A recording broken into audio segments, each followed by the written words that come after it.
professionnels du Festival national du film d'animation 2022. Cet après-midi, nous avons un rendez-vous inédit, en tout cas à Rennes, dans le cadre du festival, qui est un rendez-vous dédié à la composition musicale à l'image. Et on est absolument ravis de pouvoir accueillir le forum itinérant de la musique à l'image et de pouvoir collaborer et bénéficier du soutien de 3 syndicats pour la mise en place de ce forum, mais également pour la dotation au prix de la meilleure proposition musicale pour un court-métrage professionnel.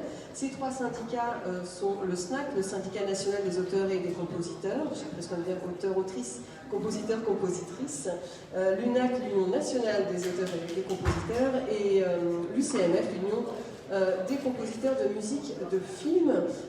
L'idée de ce forum est vraiment de pouvoir l'implanter à Rennes, puisque c'est un forum qui existe déjà par ailleurs et qui a pris place dans d'autres territoires en France. En tout cas, nous sommes ravis de pouvoir dédier un temps d'échange, de réflexion, de partage d'expériences autour de ce sujet qui est absolument important et prégnant, notamment dans le cinéma d'animation, parce que vous savez à quel point le cinéma d'animation, dans sa construction, dans son écriture, laisse une place très très importante à la musique. Donc on en est absolument ravis. Merci à tous nos intervenants. Je vais laisser le soin à Pierre-André Attané, qui est président d'honneur du SNAC, de présenter. Je vous souhaite de bons échanges. N'hésitez pas à participer et à interagir. C'est vraiment l'objet de ce type de temps collectif de réflexion sur ce sujet. Merci à tous. Merci bien.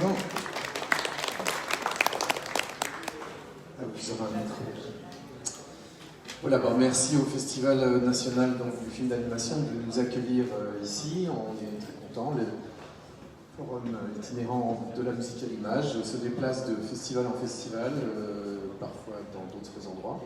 Et c'est important pour nous d'être invités ici pour la première fois. Non, c'est la deuxième fois parce qu'on était à Annecy une année. Donc le rôle du FIMI, de ce forum qui se balade un peu partout, donc c'est en gros de créer le débat entre les professionnels qui travaillent pour la musique à l'image, pour parler des conditions à la fois de production, de création, mais aussi d'exploitation de la musique originale dans les films. Ici, on va parler plus des films d'animation, mais on peut parler aussi plus généralement des films, de tout ce qui est image, y compris jeux vidéo d'ailleurs. Alors, on est présents, nous, on est 3 organisations dans ce milieu qui s'entendent bien, ce qui est plutôt sympathique. Donc, il y a le Syndicat national des auteurs et des compositeurs dont j'ai été président, maintenant je suis président d'honneur, on s'en fout un peu. Il y a l'UNAC, qui est représenté par son président d'ailleurs. Il y a l'UCMF, avec son secrétaire général et sa secrétaire qui sont présents. On a aussi, on a plein de gens des trois organisations, compositeurs, notre secrétaire général également.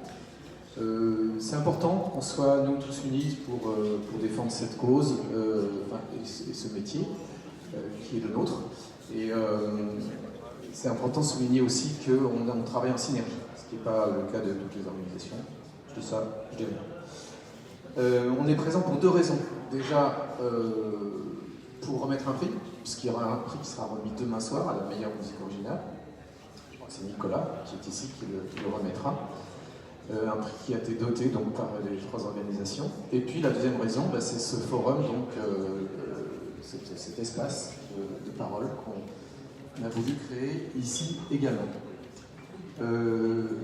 Alors je vais faire le tour, alors je me présente rapidement, Pierre-André Attané, donc je suis compositeur de musique en général, et également musique à l'image. Je travaille en ce moment, il se trouve que je travaille beaucoup en animation en ce moment, parce que je travaille sur une série de 52 épisodes pour Dans de Loup, vous connaissez tous, je suppose, de cette maison de production. Et je suis aussi donc président d'honneur du SNAC. On va faire le tour des invités. Je vais donc les présenter. Moi, j'ai été les googliser comme un crétin, mais j'ai donc vu leur... parce que je ne les connaissais pas. Et donc, je vais vous présenter tel que je vous ai trouvé sur Internet. Et vous pourrez compléter. Et puis, je vous poserai 1 ou 2 questions. Et puis ensuite, on essaiera d'ouvrir le débat. Alors, on n'est pas très très nombreux. Chacun peut intervenir à tout moment. Hein, s'il y a vraiment quelqu'un, je veux dire quelque chose, n'hésite pas. C'est comme ça que je le vois. Et puis donc, voilà, c'est ça, on va ouvrir le débat, ensuite laisser le public interagir. Alors, petite remarque préalable sur le sujet. Donc le sujet, c'est la valeur de la musique à l'image dans le film d'animation. Quand on dit musique à l'image, c'est pour pas dire musique de film, parce qu'en fait, il n'y a pas que des films, il y a aussi maintenant de la musique à l'image un peu partout aussi, hein, dans le jeu vidéo, sur le web, etc. Donc la valeur, on peut le prendre de deux façons. La valeur artistique, celle-là, tout le monde est d'accord pour dire que c'est formidable, la musique pour l'image, que tout le monde adore ça, tout le monde adore la musique de film. Après, pour comprendre comment ça se fabrique, comment c'est financé, comment travaillent les compositeurs, c'est déjà un peu plus compliqué.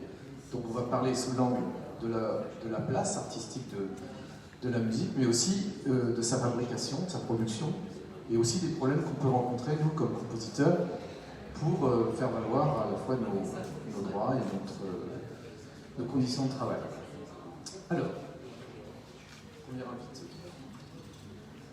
Je vais commencer par Rosalie, parce que, hélas, comme vous le voyez, on ne respecte pas du tout la parité dans ce panel. On a assez mal fait pour ce coup, mais bon, c'est difficile d'y arriver toujours. Alors, Rosalie, donc toi, je voudrais te tutoyer aussi, c'est plus simple. Dans l'animation, ça tutoie beaucoup. Rosalie, donc toi, tu viens plutôt du graphisme, si j'ai bien compris. Hein, tu as fait une école, je vais te présenter, après tu pourras compléter. Tu as fait une école des arts déco.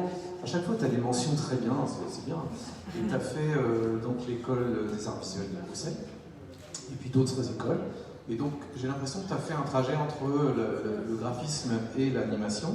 Donc, quand on voit tes compétences, tu dis dessin animé traditionnel, stop motion, bande-titre et volume, motion design et compositing, graphisme et illustration. Donc, c'est amusant parce que tous ces termes-là, ils sont vraiment très spécifiques à l'animation. Tu vas peut-être pouvoir nous en dire un petit peu plus. Est-ce que ça va ce que je te... Alors non, c'est ça, ton expérience professionnelle, elle est importante. Tu as fait beaucoup de films, notamment beaucoup de courts-métrages. Et on peut dire que tu es une jeune réalisatrice. Et est-ce que la description que j'en fais, je ne sais pas, est-ce que tu peux parler un petit peu des films que tu as fait récemment Effectivement, je suis entre le graphisme et l'animation. Peut-être plus orienté à l'animation maintenant, mais je viens du graphisme, c'est quelque chose que j'aime toujours bien travailler en parallèle de mes projets d'animation. Les films que j'ai fait récemment, il y en a deux que vous pouvez voir au festival. Un clip sur un morceau d'un jeune rappeur que vous pouvez voir ce soir dans la sélection clip, justement. Et un court-métrage de science-fiction qui est dans la compétition numéro 6, qui s'appelle Le ciel au-dessus de la ville. Et dans le cas du clip, le lien et l'intérêt pour la musique est quand même assez évident à la base, mais c'est quelque chose qui m'intéresse tout le temps. Je travaille avec des compositeurs. Alors, j'allais venir là-dessus justement, parce que dans ton CV, on a tous, dans vos CV, vous avez tous des petits trucs cachés qui sont amusants. Toi, tu es musicienne, tu es accordéoniste. Hein. Donc, alors, est-ce que c'est toi qui fais ta musique originale ou est-ce que tu fais appel à des compositeurs et comment ça se passe dans le travail avec les compositeurs? Alors, je pense que c'est peut-être un peu excessif de dire que je suis musicienne. J'ai fait de l'accordéon pendant un long moment et c'est en train. L'animation prend le pas pour des questions de temps, mais j'aime bien faire appel à des gens extérieurs, à des compositeurs de métier pour travailler sur les films, parce que pour moi, justement, un des intérêts de travailler dans le cinéma, c'est le travail d'équipe, c'est l'accumulation des compétences diverses, et donc je ne compose pas du tout mes musiques toutes seules. Tu es satisfait du travail que... Je suis ravie. D'accord. On va sûrement rebondir sur les pratiques telles qu'elles se font. Et oui, c'est ça. Donc oui, en tant que... Oui, c'est ça. Les rapports avec les compositeurs, on va le voir plus en détail après, d'un invité à l'autre. En deuxième, j'avais donc Jean-Luc François, alors qu'on pourrait décrire comme un réalisateur chevronné, sans doute, ça te va, qui a fait notamment la série Choupi. Donc ta formation, toi, c'est diplômé des Beaux-Arts et CFT Gobelin, de ce que j'ai vu sur ta biographie. Tu as fait la série Choupi, donc tu as fait aussi la version long métrage, tu travailles sur beaucoup de séries, des séries en 3D, Gravillon, etc. Et tu as rejoint le studio, tu es directeur artistique du studio Blue Spirit Animation, et donc c'est aussi une autre fonction un petit peu. je sais pas. Et en ce moment, tu réalises pour Canal+, la série OVNI d'après une BD de Lévi Strauss et Fabrice Parent. Ça, c'est une vieille série. En ce Voilà. moment, ce que je fais sur Canal+, c'est Arthur et les enfants de la table ronde, qui se passe donc Arthur, la légende arthurienne, avec Arthur avant qu'il devienne un grand chevalier et un grand roi. Et on est en train de l'adapter pour en faire un long métrage. Donc ça, c'est la deuxième saison que je fais. Et il y avait donc un spécial qui était projeté dimanche après-midi. Donc je suis venu dimanche pour présenter le spécial. Et donc là, on est en train de terminer la deuxième saison et je suis en train de travailler sur le développement du long métrage. On va revoir le graphisme, les décors, et on garde le même univers arthurien avec ses créatures, la magie, etc. Alors donc toi, tu travailles comment avec les compositeurs et compositrices dans tes films? Si on a le temps, je voudrais bien vous montrer un peu des images et puis du son avec de la musique justement. J'ai un rapport très sympa, je pense, avec j'adore la musique, c'est con à dire, mais c'est comme l'eau, ça bouille, etc. Mais je trouve que c'est très important, la musique dans le dessin animé. Et à chaque fois que j'arrive sur un nouveau projet, j'essaye d'avoir aussi bien une identité visuelle forte donc pour le dessin animé qu'une identité sonore forte pour le même programme. C'est-à-dire qu'au-delà il y a la musique, il y a même le son design, et quand je travaille avec un compositeur, je lui apporte déjà une direction. Alors je sais, ça peut être chiant, mais en tout cas, comme je veux que ça aille et que ça colle avec les images, je propose déjà une direction. Donc c'est pour ça que je voulais vous montrer un peu des images, puisqu'on verra, même quand je commence à travailler sur la thématique, je commence déjà à mettre des musiques qui ne sont pas forcément les musiques du compositeur, puisque il faut c'est le temps quand même de composer, mais il y a déjà une direction. Et généralement, ça plaît bien aussi aux compositeurs. J'ai jamais eu un compositeur qui m'a dit tes choix, c'est de la merde. Voilà, on travaille après énormément ensemble. Je suis très présent, on regarde des épisodes ensemble, on travaille sur les thèmes ensemble. Je lâche pas trop. Tu veux qu'on regarde un peu d'image? Si vous voulez, ouais. Donc là, il y avait sur les cités d'or, c'était juste pour vous montrer. Donc ça, c'est une des dernières séries que j'ai fait, c'est une suite donc, de la série des années 80. C'est juste pour vous montrer après, il y a une petite séquence où on découvre une cité d'or et peut-être que vous pourrez voir sur ce programme-là, on s'est dit que comme on traversait beaucoup de pays différents, on se retrouvait en Chine, au Japon, en Espagne, en Inde, au Moyen-Orient, en France. Voilà, à chaque fois, il fallait trouver une identité sonore différente. Donc on a gardé le même générique, mais à chaque fois, on a changé la couleur des orchestrations et des arrangements. Et sinon, on est parti du principe où on avait de la musique, du score très... qui pourrait s'associer à de la musique classique de film avec les violons, etc. Pour tout ce qui est aventure. On a de la musique électronique pour tout ce qui est high-tech, parce qu'il y a un Lion d'or, etc. qui donc est aussi un clin d'œil à la première série où il y avait les fameux synthés des années 80.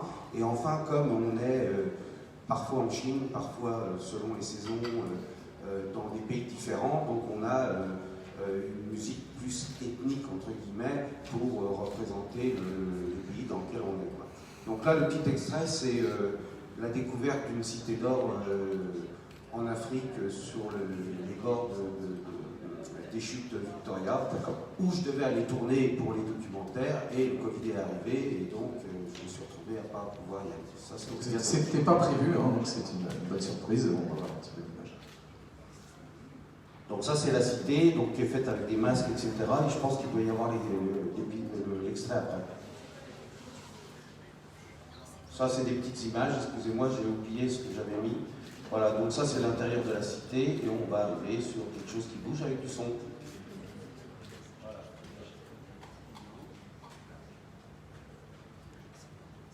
Suspense. Tu peux mettre la gomme.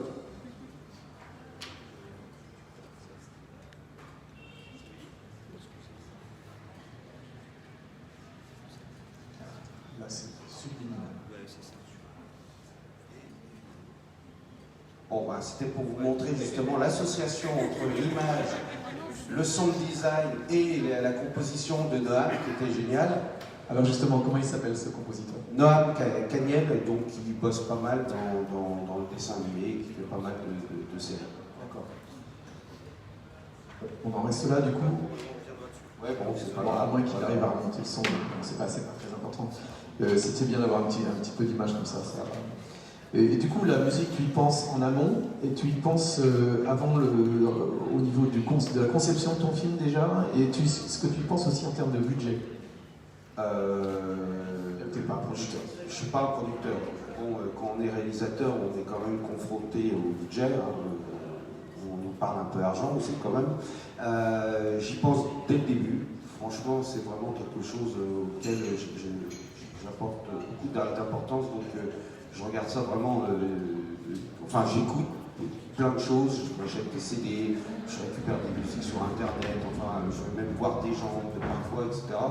Et oui, j'y accorde beaucoup d'importance. Et puis après, il faut arriver à trouver le juste équilibre avec le budget qu'on va avoir. J'ai travaillé avec des producteurs qui n'avaient pas de budget pour la musique.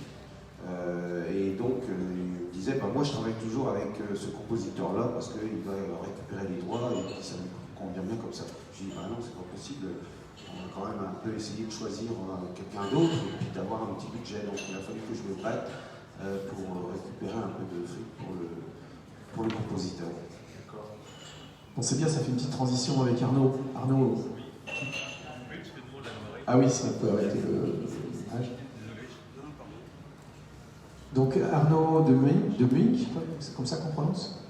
Il va prendre le micro. Oui, de Muink. Voilà, de Muink, c'est mieux, c'est vrai, t'as raison. Donc je vois, alors c'est un itinéraire particulier, partie des humanités gréco-latines en Belgique, un L-Level de maths, physique, chimie, et puis ensuite des études commerciales, et ensuite une maîtrise en écriture de scénario. Donc tu es passé d'un univers à l'autre, mais beaucoup de gens ont fait ça, c'est intéressant. Donc toi tu as les trois chapeaux, puisque tu portes des chapeaux, réalisateur, scénariste et producteur. Un très beau parcours, je pense que les personnes te connaissent. Court et moyen d'animation, on parle de 5 à 6 films produits par an en moyenne. J'ai vu dans ta bio qui a marqué que dans les films, la musique tient une place essentielle. Et depuis 2014, tu as construit 11 programmes complets de films courts. Et ensuite, tu es en ce moment en train de réaliser ton premier long métrage d'animation, Youkou et la fleur de l'Himalaya, qui sortira à l'automne 2022. Est-ce que tu veux compléter ça ou... Oui, effectivement, Youkou est fini, le long métrage est fini depuis le mois de mars. Et il sera présenté en sneak preview demain à 16h ici. Et il sort le 19 octobre dans les salles et c'est une comédie musicale. Ah, d'accord. Alors, en fait, je vais te poser une question de producteur, mais la même un peu qu'aux autres. Quelle place, toi, tu donnes à la musique dans le projet de production, y compris en termes de budget, de temps de travail, de participation au process, de travail en équipe, etc. Comment tu le conçois? D'une manière extrêmement naturelle, j'ai pas de budget pour la musique, j'ai un budget de film dans lequel il y a de la musique. Et donc, j'intègre des postes pour la musique comme j'intègre des postes pour l'animation, le décor. Là, donc, j'ai un opérateur de son, j'ai toujours un onglet droits musicaux, enregistrement, musicien, interprétation, mix de musique, il y a un mix de cinéma, j'ai toujours dans tous mes budgets. Donc, c'est pas que j'ai un budget pour la musique, c'est un budget de film dans lequel il y a de la musique. Ça me paraît naturel, c'est vrai que c'est une pratique qu'on a depuis plus de 20 ans, on a toujours la musique originale dans nos films. Quand on peut se le permettre acoustique, c'est enregistré vraiment en studio avec des vrais musiciens, et ça nous paraît naturel. C'est vrai que c'est pas toujours naturel pour tous les producteurs, j'ai bien entendu, mais ça fait partie de l'ADN de notre société. Et dans ta société, donc, est-ce que vous êtes éditeur de la musique? Alors, depuis le Parfum de la Carotte, donc en 2014, on a sorti une comédie musicale qui s'appelle Parfum de la Carotte, qui a fait 200 000 entrées en salle, pour lesquelles j'ai consacré beaucoup d'argent à la musique. Il y avait 7 chansons dans 26 minutes, donc c'était beaucoup, et Alexandre Brouillard, le compositeur, n'était même pas inscrit à la SACEM. Donc je me suis dit, c'est un peu dommage quand même, c'est peut-être l'occasion d'apprendre un métier qui est celui d'éditeur de la musique, et j'ai compris que c'était un métier, que c'était pas le mien. Par contre, vu que j'étais producteur de la musique avec des fonds qui n'étaient pas négligeables, j'estimais que j'avais un certain droit de regard quand même sur l'édition musicale. Et donc on évolue aujourd'hui, notamment avec Anne Volsi, qui a composé une partie de la musique de notre long métrage, d'aller vers la coédition. C'est-à-dire que le producteur est producteur de la musique, et il est coéditeur en allant chercher un autre éditeur pour faire vraiment le travail de terrain de l'édition musicale, c'est-à-dire de faire circuler en dehors des circuits audiovisuels cinéma. Parce que nous, on fait bien notre boulot, on sort en salle, on sort à la télé, on sort en DVD. Donc ce boulot en tant que producteur de cinéma, on le fait bien. Par contre, la musique, il y a moyen de la faire circuler beaucoup plus que ça, et ça, c'est un peu moins notre métier. Donc on s'associe à quelqu'un.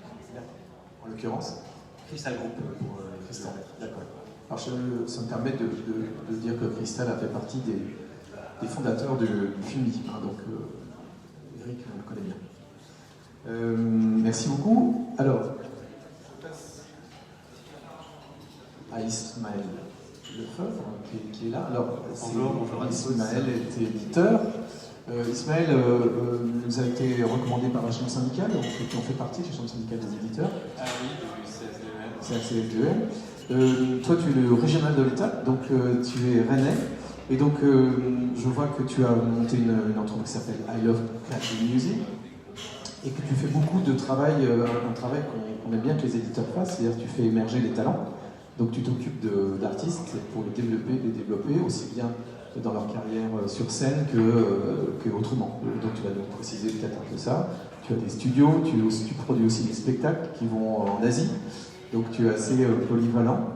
Et si j'ai bien compris, en fait, ta place dans le festival, c'est aussi pour placer des musiques un peu en synchro sur les films, ou en tout cas y contribuer. Mais est-ce que tu cherches à ce que tes compositeurs avec qui tu travailles fassent aussi de la musique originale sur les films? Je ne suis pas venu avec un objectif en particulier, mais témoigner de mon expérience. Effectivement, je suis le régional de l'État. Oui, mon métier, c'est l'édition musicale. Je travaille avec des jeunes artistes, souvent des artistes émergents. On est aussi une petite boîte, donc on est condamné à être les premiers. Et la synchronisation, la musique à l'image globalement, est un des moyens qu'on met en œuvre pour développer la carrière de nos artistes. En fait, notre position, elle est, on va dire, assez classique hein, dans l'édition musicale. On est partout où il y a du droit d'auteur. Et du droit d'auteur, lorsqu'un artiste va jouer sur scène, lorsque ses œuvres sont diffusées à la télé, à la radio, ou synchronisées dans un film, ou même dans le cadre de production musicale. Et comme tu l'as rappelé, j'ai des studios d'enregistrement assez spacieux à Rennes, avec un traitement acoustique assez pointu, et on fait de la musique de commande, essentiellement dans la publicité. Un petit peu, là en ce moment, on travaille sur un court-métrage, on est vraiment aux prémices du boulot. Et dans le jeu vidéo également. Ma seule expérience avec l'animation, ça va être un ciné-concert sur non, alors en fait, j'ai un compositeur qui a fait et qui a composé, produit et interprété la musique d'illustration c'est chez Xilab Film, c'est Oli et les Cafards, une grosse franchise. Et ça tourne énormément en fait. Ils ont une cinquantaine de concerts, c'est assez incroyable, ça tourne même à l'international. Oli et les Cafards est une franchise ultra connue, je pense que tous les gens qui ont des enfants connaissent cette franchise. Elle a en plus l'avantage d'être muette, et donc ils ont recomposé toute la musique qui est interprétée sur scène. D'accord. Donc c'est ma, on va dire, seule expérience sur l'animation.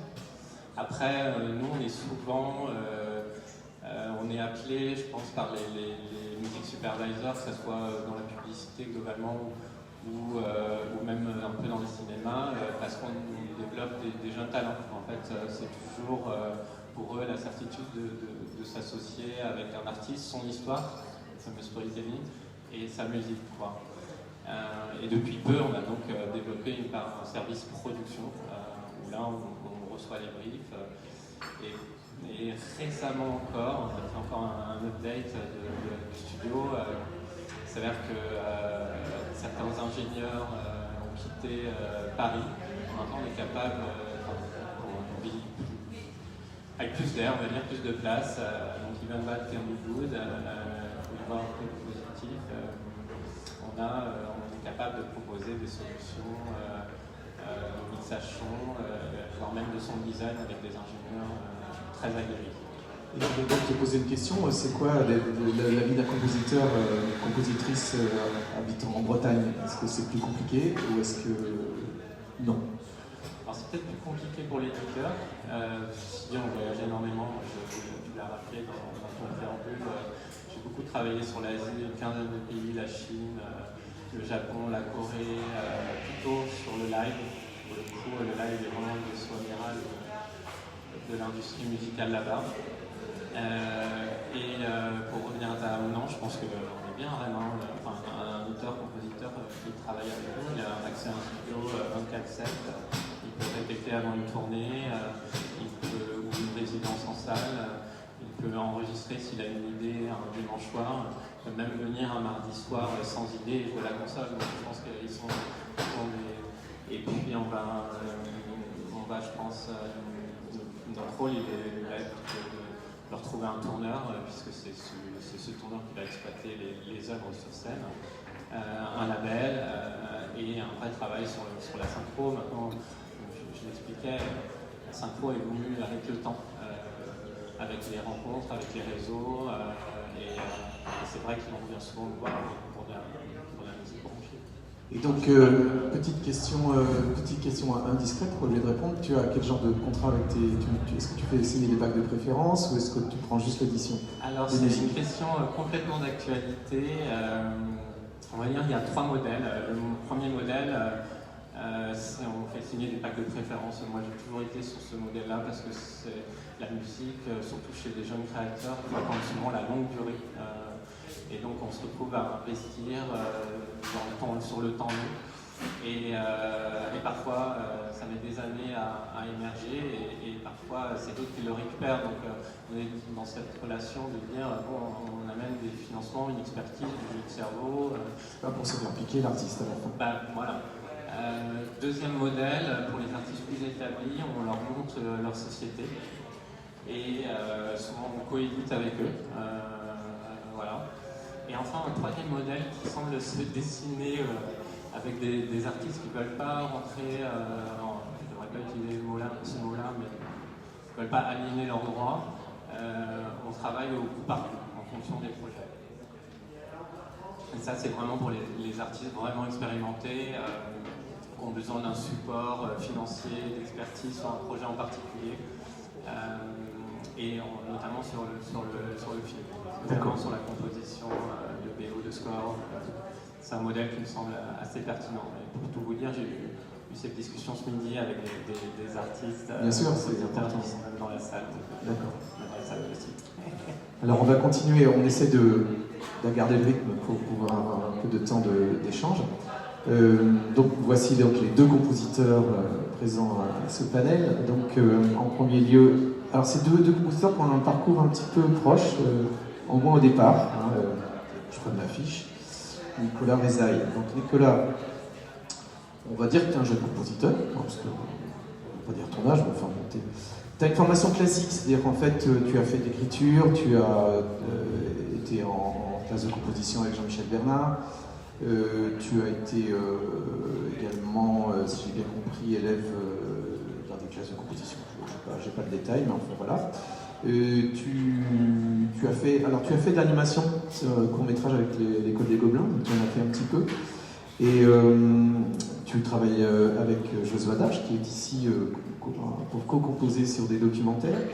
Tu es aussi, je vois, enseignant, c'est marrant, à l'Université catholique d'Angers, dans une série de cours consacrés à la création d'ambiance sonore pour le jeu de rôle, ce qui est assez amusant, je vais pouvoir vous en dire un mot. Déjà, dis-moi s'il manque quelque chose. Et puis ma première question, c'était, donc tu as travaillé dans l'animation, est-ce que ton impression était bonne, est-ce que tu as envie d'en refaire? Alors, je vais justement rebondir sur un peu cette formation. Je fais essentiellement des films de fin d'études, avec les Gobelins, mais aussi avec les SMAD et d'autres écoles. Et c'est avec les Gobelins que j'ai découvert le cinéma d'animation. Et c'est une école incroyable en 2D. Donc vraiment, moi, j'ai été pris de passion par l'animation. Alors ça, c'est pas marqué, mais je fais un tout petit peu d'animation, mais je fais ça avec les scolaires, donc papier découpé, stop motion, etc. Voilà. Vraiment un niveau très amateur, mais je me suis vraiment intéressé à comment on fabrique un film d'animation, toutes les techniques. En fait, c'est ça aussi qui est assez fabuleux, c'est qu'il y a énormément de techniques et que la place de la musique est primordiale en fait dans le cinéma d'animation, puisque même historiquement, c'est la première synchronicité qui a existé entre l'image et le son. Voilà, donc très très bonne expérience, très très bon retour. Et pour moi, c'est vraiment un terrain de jeu, en fait. Vraiment là où je peux m'exprimer musicalement. Notamment, si on parle de musique, on peut parler de couleurs aussi. Et c'est un cadre très inspirant. Voilà, parce qu'il y a vraiment beaucoup d'univers graphiques et techniques d'animation. Toi, tu as une formation de pianiste au départ. Tu as même fait un album de piano solo. Entre autres. Entre autres. Et donc, alors plus généralement, toi, tu es un petit peu en début de carrière, si on peut dire. Qu'est-ce que tu pourrais dire de ta situation, de quel genre de problème tu rencontres pour développer ta carrière de compositeur? Quel problème? Je dirais que c'est essayer de franchir le cap, de passer de film d'études à du long métrage, voilà, à du long métrage, de la série d'animation. Et on est très nombreux, on a beau avoir, on est très nombreux aussi à avoir des compétences. C'est pas évident de franchir ce cap parce qu'on n'a pas forcément accès au réseau et donc voilà, je dirais que c'est plutôt le réseau qui est difficile d'accès, quoi. Et tu vas démarcher ou tu as du mal à le faire? Alors, je devrais pas le dire, mais en fait je ne démarche pas. J'attends qu'on vienne me chercher. C'est peut-être pour ça que du coup, j'ai une carrière assez lente. Mais bon, non, mais je dis ça sur un ton de la plaisanterie, c'est que moi, ce qui m'intéresse, c'est de faire des films où j'apporte une valeur ajoutée avec ma musique et mon univers. Voilà. L'objectif n'est pas de faire du film et de me perdre en fait dans une création qui ne me nourrit plus. Voilà. D'accord. Merci Nicolas. Et alors on va passer au dernier du tour. Notre ami Laurent Juguet, donc président du NAC, vieux briscard de la musique. Bon, là, on se connaît bien. On se connaît bien. Je suis plus vieux que toi, donc je peux le dire. Donc toi, tu as travaillé dans l'animation, dans une série Wakfu. Je ne sais pas si c'est encore fini, mais toi aussi, tu viens de la musique classique, hein, premier prix de guitare classique. Premier prix de musique de chambre à Saint-Germain-en-Laye, et suivi une classe d'écriture, une classe de composition, donc tu as une formation, c'est pas le cas de tous les compositeurs, hein. Parfois il y en a qui sont plus autodidactes, ou d'autres qui sont partis des machines avant tout, pour devenir compositeurs, alors que là les deux représentants qu'on a, c'est pas parce que j'en fais un exemple du tout d'ailleurs, mais c'est une coïncidence, eux sont venus d'une formation classique, ce sont d'abord des musiciens. Hein. Donc tu fais tout, tu as tout fait. Donc cinéma, télévision, série, musique de scène, théâtre, jeux vidéo, orchestrateur. Donc on est très intimidés. Et donc, alors je vais te poser une question déjà sur ton expérience dans le film d'animation. Toi, la façon dont la musique est produite, réalisée, contractualisée, etc. Qu'est-ce que tu auras à dire là-dessus? Alors, ce que j'aurais à dire de l'expérience que j'ai, hein, qui est mon expérience, pas forcément représentative de tous les compositeurs, mais ce que je peux en dire, c'est que la première notion qui me vient dans la tête, c'est le temps. Le temps qu'on a pour composer, et le temps de production, et le temps de réflexion n'est pas le même que sur la fiction télé, la série télé, etc. On n'est pas du tout traité de la même manière. Donc ça, c'est la première chose. Et pour moi, c'est un peu deux mondes différents. Alors maintenant, je travaille plus pour la fiction télé mainstream, on va dire, mais c'est un petit peu deux univers un peu différents. Je trouve que je vais me faire des amis ici, mais je trouve que le côté animation est plus créatif en fait. Et c'est inhérent, je pense, au langage de l'animation. Je ne suis pas spécialiste de l'animation, mais les codes me semblent beaucoup plus larges. Et donc voilà, donc ce qui nécessite plutôt au niveau du compositeur aussi, voilà, on est un petit peu mieux traité, je pense, au niveau du temps. On a plus de temps pour faire les choses. Et au niveau budget? Au niveau budget, j'ai eu affaire à un Kama beaucoup. Alors là, j'ai été plutôt bien traité au niveau budget pour à la fois l'écriture et la production. sur l'édition musicale, ça on peut discuter un petit peu, ça c'est autre chose. Mais en tout cas, en termes de budget de commande, budget de production, c'était tout à fait correct. D'accord. Et alors donc une question plus générale peut-être pour ensuite créer le débat entre nous à la fois ici et avec la salle. Toi en tant que président de l'UNAC cette fois et compositeur, c'est quoi tes préoccupations et tes combats du moment? Le premier c'est la valeur. Le premier combat c'est la valeur de notre travail. Le monde change extrêmement vite. Le mode d'exploitation de nos œuvres a été modifié. Ça a été grandement accéléré par la crise Covid en fait. À cause de la linéarisation des programmes. Donc ça, c'est vraiment le problème, c'est-à-dire qu'on ne retrouve pas, on a une tendance baissière à la fois sur les budgets de production et les commandes auprès des compositeurs qui ça a tendance à baisser. Donc ça, c'est sur la phase travail. Et on a une captation vorace de l'édition musicale sur nos œuvres, ce qui nous pose beaucoup de problèmes et qui influe directement sur la valeur et le revenu. En fait. Donc voilà, donc ça c'est mes préoccupations premières. D'accord. Et les réalisateurs qui sont présents là, vous avez conscience un peu des problématiques des compositeurs, à la fois celle qu'on a deux sources de revenus, en gros, hein, on a nos primes de commande, c'est-à-dire ce qu'on nous paye pour fabriquer, et puis nos droits d'auteur ensuite. Vous avez compris comment ça fonctionnait très bien tu sais, quand tu es en studio son avec le compositeur, on a le temps de parler aussi de plein de choses, quoi. Donc on est bien au courant de tout ça, enfin moi en me concernant. Et je voulais rebondir sur ce que tu disais par rapport au temps, c'est qu'il y a un autre truc aussi dans l'animation, c'est qu'on fait généralement des séquences plus courtes, plus dynamiques, etc. Ce qui fait que, autant en fiction normale, quand tu es sur un 52 minutes par exemple, tu as des séquences beaucoup plus longues où tu pourras installer une musique, mettre peut-être une petite intro, etc. avant d'avoir ton thème, etc. Alors que nous, il faut que ce soit tout de suite présent, efficace donc je pense qu'il y a aussi dans l'écriture une autre manière d'écrire. Mais en tout cas, bon, on sait que d'une part, je sais que les problèmes aussi qu'il peut y avoir, un musicien, un compositeur, c'est un auteur.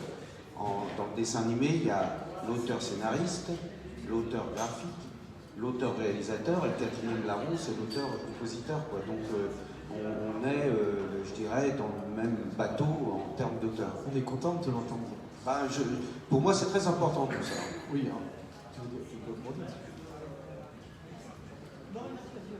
Donc en fait, c'était pour aller dans son sens. C'est vrai que c'est des systèmes qui sont assez similaires. Au final, il y a une partie qui est payée en amont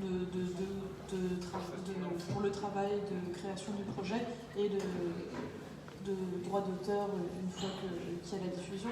C'est des fonctionnements qui sont similaires. Donc je pense qu'en tant que réalisateur et animateur, on a conscience de ça parce que ça fonctionne pareillement.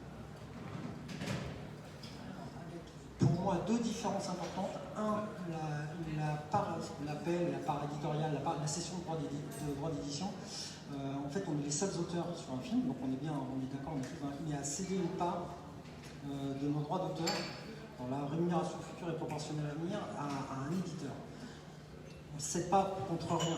Et le premier problème qu'on a dans l'audiovisuel, c'est que moi, en 25 ans de métier, j'attends toujours les rééditions comptes avec TF1, France Télé, etc. Donc, voilà. Donc ça, c'est une vraie différence. Et la deuxième différence par rapport aux autres auteurs du film, c'est que le matériel, c'est nous qui le finançons. Et la plupart du temps, on le finance avec nos droits d'auteur. Et comme on finance avec nos droits d'auteur et qu'on s'est fait prendre 40% de nos droits d'auteur dans une session, là, on commence à avoir des petits problèmes de financement. Pardon. Oui, effectivement, je vous accompagne sur cette réflexion-là. Moi, je paye le matériel de la facture, pas des sommes immenses, mais entre 50 et 100 euros par jour, en fonction du matériel qu'on met en œuvre. On ne prend une part d'édition là, en tant qu'auditeur les films du Nord, mais c'est vrai que moi je me demande parfois un peu de quoi on parle, parce que je vois pas beaucoup d'argent remonter. Donc ça, depuis 20 ans, ça a beaucoup changé, ça a beaucoup baissé, les droits d'auteur scénaristes aussi, ou réalisateurs, réalisatrices. Maintenant, avec Yann-Bossi, par exemple, on a convenu une chose, sur un film de 6-7 minutes, en général, les droits que je lui paye au moment de la commande, c'est 1500 €, et si je prends les droits d'édition, je lui rajoute 500 €. Je n'ai pas encore récupéré 500 € de droits d'édition sur le court-métrage de 7 minutes.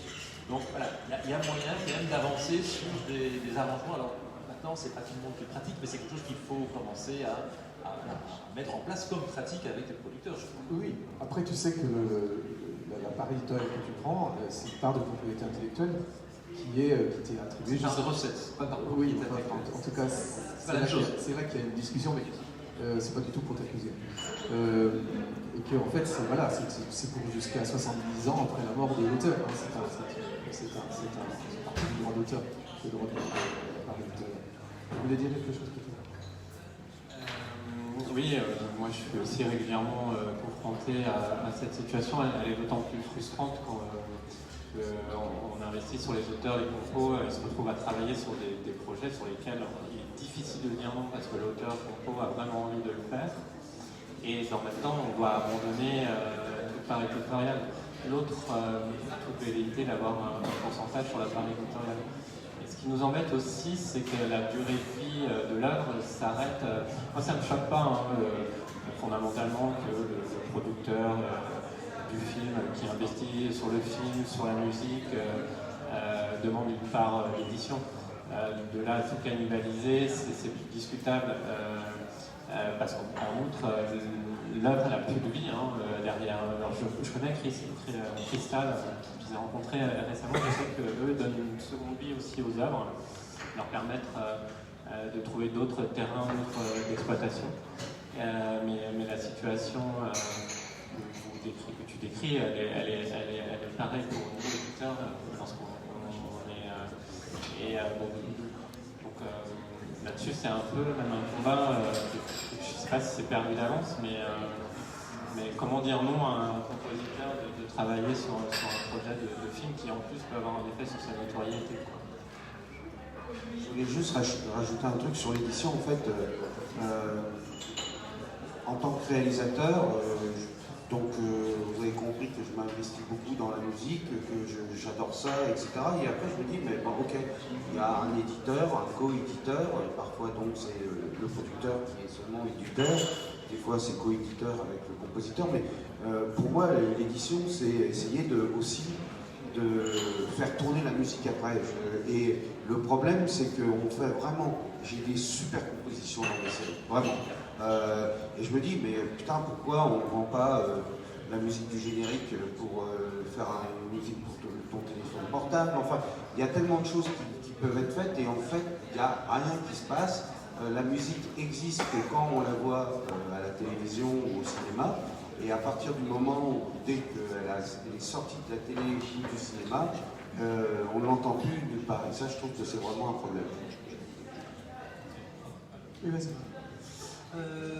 C'est très intéressant parce qu'en fait, ce que je comprends, et sans être méchant du tout, c'est qu'en fait, vous ne savez pas ce que c'est que l'édition musicale. Alors, vous en avez une idée, mais vous ne savez pas ce que c'est. Et ça remonte en fait à l'histoire de ce qu'est la musique et du regard du producteur sur la musique. Tout à l'heure, tu disais, donc je finance, donc j'ai un droit de regard quelque part. En fait, dans le phono, c'est-à-dire que la musique à l'image, c'est la rencontre entre deux industries.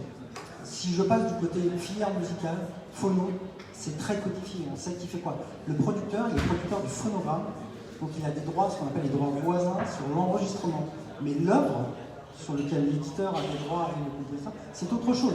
L'œuvre, elle peut voyager d'un phonogramme à un autre, etc. Donc c'est pour ça que la rémunération liée, prise de fait, parce qu'elle nous est imposée, cette part éditoriale, par les grosses sociétés de production. C'est d'ailleurs pour ça que, de l'aveu même de la présidente de la Chambre, les packs de préférence dans l'audiovisuel, c'est quasiment impossible, parce que les éditeurs savent qu'ils ne peuvent pas investir sur un compositeur. Moi, j'ai 20 ans d'expérience, j'ai X boîtes de prod qui sont éditeurs de mes musiques, en passant par France Télédistribution, M6, TF1, etc. J'ai pas une réédition, c'est pas leur métier en fait. Donc ils ont tous l'idée de se dire qu'il faudrait réexploiter à l'extérieur. Je t'entendais dire tout à l'heure, les musiques dans l'animation, ça part, c'est bon, t'as plus de temps dans la fiction, faire une impro, etc. Ça fait 20 ans que je fais de la librairie musicale, c'est quelque chose qu'on connaît par cœur dans la librairie. On sait ce que c'est de faire une musique destinée à la synchro. C'est-à-dire qu'on la prépare. Je suis complètement d'accord avec ce que tu dis. Dans bon nombre de musiques originales, il y aura une possibilité de réexploitation, de trouver dans un marché, on va dire secondaire, mais qui est le marché de la filière musique, géré par des gens de la filière musique, des professionnels du placement des œuvres. C'est autre chose, c'est un autre métier, c'est un autre savoir, une autre compétence, un autre réseau. Et Et c'est pour ça que c'est difficile pour nous de laisser ces droits d'édition quand on voudrait travailler. Moi, je suis distribué par Universal dans le monde entier. Pourquoi mes musiques de fiction, je ne les mets pas dans mon catalogue d'Universal, je ne peux pas. Elles sont captées par un éditeur, donc c'est pas le métier. Donc c'est là où c'est un gros problème pour les compositeurs, parce que pour nous, la valeur, quand je compose un album à la demande d'Universal, je compose une musique de fiction, d'animation, de ce que je veux, je fais le même métier en fait. Moi, je suis compositeur, j'utilise les mêmes outils, j'utilise le même savoir-faire, je me mets au service de ce qu'on me demande, au service de l'œuvre. Et c'est vrai que tout ça, moi, dans ma rémunération future, dans le fait d'envisager la carrière, le fait d'avoir envie de travailler avec un éditeur qui va m'aider à développer de nouveaux réseaux, tout ça, je ne peux pas dans l'audiovisuel parce que je suis capté. Alors, là, je parle des gros distributeurs, etc. Je pense que ça se passe autrement. On voit qu'effectivement, Crystal, en tant qu'éditeur, essaye de travailler avec les producteurs, en l'occurrence avec les grands distributeurs, pour trouver d'autres modes d'exploitation. Mais en tout cas, du point de vue du compositeur, c'est un vrai écueil.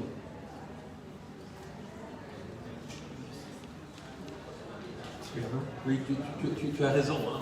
Je suis éditeur, je ne connais pas bien ce métier, très peu. Mais voilà, j'avance pour connaître. J'avance pour bien travailler avec les compositeurs. On est d'accord qu'on ne fait pas de réquisitoire. Non, mais je ne me sens pas attaqué. Je suis humble aussi. C'est un sujet. Disons que c'est un sujet. Je sais ce que je donne à la musique dans mes films, à la création musicale, donc je n'ai aucune. Voilà, je n'ai pas de problème. On peut m'accuser, je me défends. Mais je me sens pas.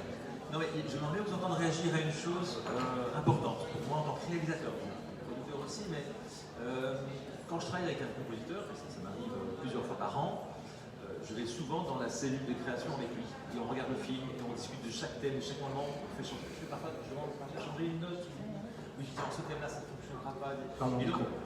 Et donc il y a une véritable collaboration. Alors, loin de moi de me dire compositeur, certains compteurs m'ont dit, en fait tu composes, je dis non, moi je ne suis pas compositeur, c'est pas du tout mon métier, je suis réalisateur et j'ai des intentions. Et donc quand on est tellement proche de la création musicale, au moment de la création musicale avec un compositeur, on s'estime aussi un peu en droit de connaître la vie de cette musique et de peut-être aussi en retirer un certain profit. Alors, profit peut-être aussi de notoriété ou profit financier si jamais il y avait un gros succès à la clé. Et j'aimerais bien vous entendre réagir à ça, parce que vous êtes auteur de vos musiques en tant que compositeur, mais les réalisateurs sont tellement proches de vous au moment de la création, certains réalisateurs, peut-être pas tous, toutes. Alors comment vous réagissez à cette sensation que je... C'est amusant parce que je travaille en ce moment, je parlais de moi un petit peu, je travaille sur une série où effectivement le réalisateur est venu à côté de moi et à un moment donné, il a carrément proposé un thème sur une chanson, il a proposé, on va dire, le couplet en gros. Mais pour moi, il co-signe la musique. Comme auteur. Ah oui, mais non. La comédie musicale, voilà, j'écoute les chansons, des paroles. Écoute les paroles des chansons. Tu co-signes alors. Et donc, tu es auteur des paroles. Alors, je suis auteur des paroles, mais j'avais déjà le thème en tête quand j'écris. Je dois avoir un thème, mais je ne m'estime pas pour autant un compositeur de la musique. J'ai ce thème-là en tête, et Alexandre Boyard est parti sur ce thème-là, il a fait sa musique, la musique de la chanson. Est-ce que tu vois la différence? Être co-auteur, c'est possible. C'est pas un problème, dans la mesure où chacun sait ce qu'il a fait et qu'on peut même en plus changer les clés. En ce moment, depuis ça un certain temps, on peut changer les clés de partie. Ça peut être autre chose que 55 ans. On peut dire, tiens, t'as amené quelque chose, donc tu attends. Et ça, c'est différent de devenir éditeur. Mais j'aurais bien fait intervenir notre ami Emmanuel de Rangervais. Ah oui, pardon, Nicolas voulait réagir. Ouais, alors, j'aimerais aussi qu'on n'oublie pas que la musique à l'image, dans le film d'animation, est au service du film. Donc c'est pas une musique indépendante, c'est pas une musique libre que le compositeur compose avec son imagination. Il y a quand même une direction. Et ça c'est important. Donc, moi je considère en tant que compositeur de musique à l'image au service d'une œuvre collective, et bien du coup une œuvre collective. Et aussi, malgré tout, il ne faut pas oublier que si on met une musique, on met Star Wars, juste la musique, les gens se souviennent du film, de l'émotion, d'images, etc. Donc en fait, quelque part, c'est une sorte de pub à l'extérieur. La musique, quand c'est un grand succès, la musique d'un film est porteur de l'émotion du film qui est portée dans la musique. Et c'est ça qui est aussi incroyable. Donc il y a, voilà, je voulais aussi rebondir sur cette importance de la musique. Juste, ça m'arrive d'écrire des paroles de chansons, pratiquement tous les génériques, j'ai écrit les paroles. Donc quand c'est comme ça, je suis l'auteur des paroles. Personnellement, ce que je trouve génial, c'est quand tu donnes des paroles à un compositeur, même si toi tu as une musique dans la tête, lui il fera autre chose, et c'est ça que je trouve génial. Après, effectivement, je bosse avec des scénaristes, je suis tout le temps sur l'écriture, etc. Mais jamais je leur dirais, j'ai eu des idées sur vos scénarios, donne-moi des droits. Voilà, c'est là, quand j'écris sur une chanson, je suis l'auteur dessus, puis sur le reste, chacun son petit fromage, quoi. Moi, je voudrais répondre à ta question parce que c'est assez intéressant. En fait, la relation avec le réalisateur, il faut partir du principe que la musique, mais je veux dire, c'est comme les images, c'est subjectif. On a tous un avis dessus. Et ça, c'est un enfer pour nous. Quand tu as 10 personnes qui doivent valider une musique, ça, c'est juste infernal. Mais donc, en fait, c'est subjectif. Et le travail du compositeur, alors ça, c'est mon expérience. Souvent, la difficulté, c'est de traduire en fait ce qu'est en train de me dire le réalisateur. Il en a une idée, je vois qu'il y a une idée, mais c'est pas la formule. Et moi, mon travail d'auteur, c'est d'arriver à faire quelque chose, comme le dit Nicolas, je suis sous la contrainte de la direction artistique d'un réalisateur, c'est de proposer quelque chose qui corresponde à la fois à ce que moi j'ai envie de faire, à mon goût d'auteur, mais qui réponde à la demande, voilà, et puis qui soit dans une notion que les réalisateurs n'ont jamais, c'est la notion de la mesure, de la carrure musicale. Ça, c'est un monde. Et les réalisateurs, on parle en TC, en minutes, en secondes, on est là-dedans. Mais le déroulement l'avènement de la vie, c'est un enfer pour les compositeurs. Ouais, j'ai coupé 3 images, j'ai coupé 4 images, et machin. Mais alors nous, ouais, ok, mais dans la mesure, tu nous as bouffé un quart de temps, machin, et ça change tout le langage musical. Et c'est là le savoir-faire du compositeur. C'est qu'en fait, d'arriver à rendre quand même un langage intelligible et quelque chose de compréhensible, de modifier la musique, mais par rapport à la contrainte de quelqu'un qui a des idées, qui peut chanter un thème, etc. Après qu'on a affaire à un musicien, on a affaire à un musicien. Si on vient avec un accordéon et joue un thème, le thème il est joué, clairement, là, il y a comme le dit Pierre-André, il y a co-signature. Mais les réalisateurs, souvent, ils ont ce truc-là, ils ont un avis, mais il manque quand même pas mal de choses aux compositeurs derrière pour vraiment finaliser. Il y a tout un travail derrière, c'est le boulot du compositeur. Jamais on n'arrive pas à me dire un do, un ré, etc. Non, c'est rien. Mais il y a une idée comme ça, mais pour moi, là, on est vraiment dans le domaine de la subjectivité et du travail entre deux auteurs, c'est-à-dire entre la vision artistique du réalisateur et du metteur en scène, et puis le compositeur qui doit vraiment traduire. Tu veux dire quelque chose? Je veux rebondir sur ce que tu dis. Je pense qu'en animation, peut-être plus spécifiquement qu'en prise de réel, il y a aussi des modes de fonctionnement qui peuvent être assez différents. Et moi, je sais que je travaille beaucoup avec les musiques déjà ou bien qui sont composées avant même que l'animation soit faite.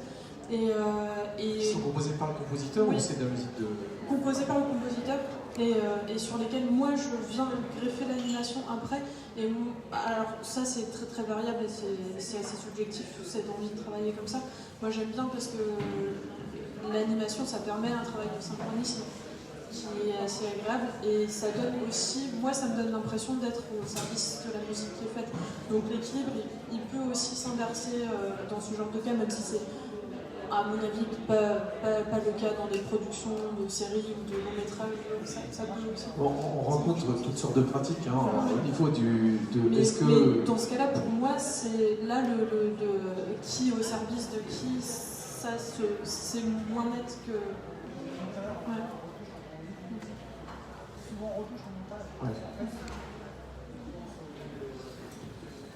Ce que je disais, c'est que souvent les monteurs, mais souvent plus les réalisateurs aussi, quand on a livré une musique, retouche, décale les musiques, retouche le montage en fonction des musiques qu'on a données pour se recaler. Et voilà. Donc effectivement, et ça, c'est le bon côté de la vide, c'est que d'un coup, c'est beaucoup plus interactif, cette phase-là.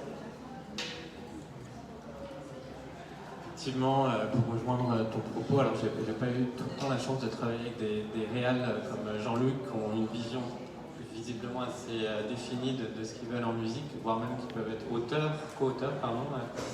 Mais c'est juste une expérience que je peux témoigner, il m'est arrivé en premier rendez-vous de discuter avec des réals et le producteur de la musique du film, et surtout sur les petits budgets où ils sont partout les réals. Ils veulent que le film se passe ils sont sur le casting, ils sont sur les décors, ils sont à discuter avec le chef-op au quotidien, comment ils imaginent le film. Et quand arrive la musique sur le sujet, souvent ça peut donner lieu à des rencontres assez lunaires. C'est-à-dire que souvent le producteur du film et le réal sont absolument pas d'accord.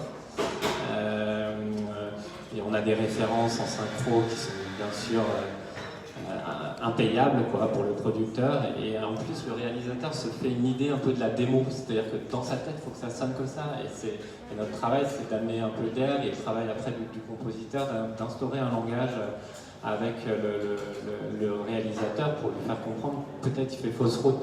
Au départ c'est vraiment pas simple parce qu'on n'a pas envie de prendre parti, on n'a pas envie de se froisser avec le réal ni le producteur. Et c'est vrai que la musique, dans certaines situations sous petit budget, ça peut être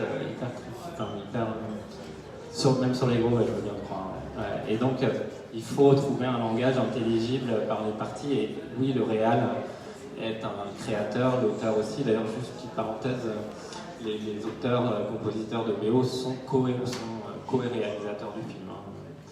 Co-auteurs du film, oui. Pardon. En général, je trouve que l'ambiance dans le film d'animation est plutôt plus cool, pour nous en tout cas, que dans les autres milieux. Alors, le stress, il ne se place pas au même endroit, le temps est plus long.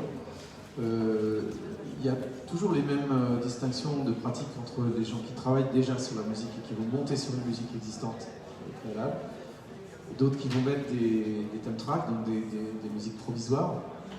Et après, il faudra faire à la manière d'eux, avec des fois des pièges que j'ai eu, genre on met du John Williams et je dois faire pareil avec mes machines, mais j'ai ça très souvent. Mais en fait, dans l'ensemble, c'est quand même un milieu assez. Alors, est ce qu'on disait tout à l'heure aussi, le sujet, le principe même de l'animation, c'est qu'il y a peut-être plus d'accès à la poésie, au décalage, au jeu qu'on a, alors qu'on va nous demander sur un téléfilm de faire des choses assez formatées, dès qu'on sort des clous, c'est compliqué. Est-ce que là c'est une question de est-ce que le fait que le dessin soit déjà posé, enfin j'entends je pense tout le storyboard soit déjà posé, simplifie votre travail de composition pour la musique? Moi je veux bien rebondir sur plusieurs choses. Il y avait la question de monter la musique, et du coup c'est vrai qu'en animation il y a ce qu'on appelle les animatiques. Donc il y a quand même, on va dire, le minutage du film qui est déjà très rapidement mis en place, voilà, et qui est assez précis, puis en fait actualisé. Il y a des animations qui sont actualisées au fur et à mesure, donc il y a quelque chose qui fait que déjà on peut travailler sur avant, parce que c'est, soyons en termes de composition, on va passer peut-être 1 à 2 journées à faire 3 minutes de musique, alors que pour 3 minutes d'animation, on va être sur plusieurs semaines, peut-être plus, je sais pas, voilà, ils nous diront, mais on n'est pas du tout sur les mêmes temps, donc en fait une musique de film, ça se fait beaucoup plus rapidement en quelques semaines, alors qu'un film d'animation, ça va prendre plusieurs années. Donc déjà, on n'est pas sur le même rapport, et c'est vrai que ce qui peut être intéressant pour les musiques temporaires, parce que ça c'est un grand débat chez les compositeurs qui n'aiment pas les musiques temporaires, c'est quand, on va dire, les musiques temporaires sont mises par le monteur ou par le réalisateur, alors que ça peut être très intéressant de le faire en collaboration avec le compositeur, du coup soit de choisir des musiques qu'il a déjà composées, soit de partir peut-être de musiques qu'il va composer pour le film, qui seront peut-être modifiées, et les monter ensuite sur le film. Je trouve que ça permet de cadrer et d'organiser en fait la gestion de la musique tout au long du film.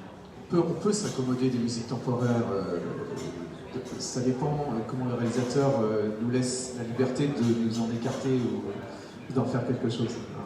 Je voudrais qu'on prenne le temps, pas trop longtemps, parce que je voudrais qu'on prenne le temps des... Vas-y, il est bavard. Des choses intéressantes. Il dit pas que des conneries. Non, la musique temporaire, alors le premier truc pour le compositeur à mon sens, c'est de tout de suite s'en éloigner et de surtout pas essayer de ressembler. Ça c'est l'erreur pour moi du débutant. C'est-à-dire que quand on essaie de ressembler, on est mort. Il faut proposer quelque chose. La musique temporaire, elle véhicule une émotion, elle véhicule quelque chose. Il faut arriver à le retrouver avec d'autres moyens. Pour moi, c'est plus intéressant. Voilà. Par rapport à ce que disait Nicolas, c'est très juste. À chaque fois que le compositeur est en amont sur le projet peut proposer des musiques qui donnent déjà une couleur, et ben à partir de ce moment-là, on arrive avec le réalisateur à développer un langage, exactement ce que tu disais sur les cités d'or tout à l'heure, et du coup, tout le monde parle la même langue. Et ça aide beaucoup. Et donc, mais le theme score, c'est inévitable, c'est pareil, il va faire 52 en une semaine, donc il faut pondre la musique. Donc voilà, dans ce cas-là, le theme score, ça aide quand même. Et moi, je suis assez. Là, dans ce cas-là, je préfère que le réalisateur me donne un theme score. Comme ça, je lis beaucoup plus vite. Et j'évite des discussions, je vois l'intention. Et puis, à moi de proposer quelque chose qui va répondre à la demande intentionnelle, émotionnelle. Voilà. Je me tourne un peu vers vous tous. Est-ce que vous avez des remarques, des questions? Je vois une main levée au fond là-bas. Enfin, qu'on passe le micro. Ouais.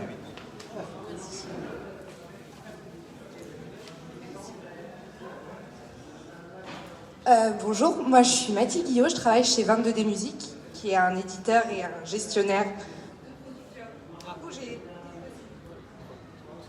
de producteurs audiovisuels justement. Et je reviens sur ce que vous avez dit sur la voracité des éditeurs, ce que j'ai un peu pris personnellement, je vous avoue. Et du coup, moi ma question c'était, nous en tant que gestionnaire justement de producteurs audiovisuels, notamment dans l'animation, on cherche justement à faire vivre la musique des compositeurs en dehors du programme audiovisuel, en sortant des bandes originales, en essayant de faire du placement en synchro. Donc voilà, pour remettre un peu dans le contexte, ok, on prend les droits d'édition, mais aussi on essaye de faire vivre les œuvres et on apporte aussi notre expertise avec toute la question des dépôts à la SACEM, de la sous-édition à l'étranger si les œuvres sont exploitées aussi à l'étranger et qui aussi profite aux compositeurs in fine. Est-ce que je peux te poser une question du coup? Est-ce qu'il a le choix, le compositeur, de refuser? Alors ça, moi, ça arrive pas à mon niveau puisque moi, je suis allée au stade de l'édition et le contrat de commande n'est pas forcément de mon ressort. Après, oui, c'est de la négo et l'éditeur et le producteur impose en général sa part d'édition. Mais c'est qu'il apporte aussi les moyens et pour que la musique existe et que le film existe. Alors peut-être, moi je me tournerais bien vers notre juriste, peut-être pour faire une petite mise au point sur ce que c'est que le droit d'auteur et les droits éditoriaux, en fait. Hein, c'est pareil, on n'est pas en train de donner des leçons ou accuser personne, parce qu'en fait, c'est juste, on est dans l'information surtout. Je ne vais pas faire une conférence sur le droit d'auteur. Moi d'abord, je voudrais dire que je trouve que le panel est extraordinaire et que les panélistes sont excessivement vertueux et j'ai beaucoup de plaisir à avoir entendu ce que vous avez dit parce que vous êtes dans des pratiques qui semblent être très équilibrées dans la relation compositeur, production et éditeur. Donc si je devais éventuellement donner un petit avis sur certains éléments, bon, c'est vrai qu'incontestablement dans la musique à l'image, il y a une question qui se pose, c'est la part éditoriale. Et elle se pose parce que c'est quand même, dans l'audiovisuel, le seul auteur sur lequel le producteur peut récupérer une partie des droits d'auteur. Les producteurs ne peuvent pas récupérer une partie des droits d'auteur SACD du scénariste, du réalisateur. Ça ne leur viendrait pas à l'idée et ça ne serait pas du tout accepté. Mais on est dans un statut juridique qui est différent parce que le contrat qui est passé entre le producteur et le compositeur n'est pas le même contrat que le contrat qui est passé entre le producteur et les autres co-auteurs du film, à savoir le réalisateur et le scénariste. On est dans un dispositif... Et l'auteur graphique, tout à fait, vous avez parfaitement raison. Je suis un peu trop généraliste. Donc vous avez raison d'adapter le discours à l'animation. Donc c'est une réalité. C'est une réalité aussi que les producteurs eux-mêmes ne sont plus forcément maîtres du jeu, puisque ce sont les télédiffuseurs qui imposent maintenant, systématiquement, l'édition ou la coédition avec les producteurs. Donc ce qui à un moment donné a été critiqué par les compositeurs dans le rapport avec le producteur, devient aussi critiqué entre le producteur qui est éditeur et le télédiffuseur avec lequel il signe éventuellement un contrat de coproduction ou un contrat d'achat pour le film. Ça montre bien que le dispositif tel qu'il est là, il est insatisfaisant. Après, je ne vais pas rentrer dans le détail. On a fait une étude récemment, les 3 organisations professionnelles, sur édition des musiques à l'image, liberté ou édition coercitive. C'est un document qui dit ce qu'il dit, qui est un constat. Ce n'est pas une critique révolutionnaire du système, c'est juste un constat réaliste et l'appel qu'il y ait des règles ou une régulation des pratiques entre les producteurs et les compositeurs, voire entre les télédiffuseurs, les producteurs et les compositeurs. À un moment donné, s'il n'y a pas cette régulation, c'est le plus fort qui l'emporte. Et le plus fort, c'est pas forcément le compositeur. Enfin, c'est forcément pas le compositeur. C'est peut-être le producteur. Ça dépend de la taille du producteur.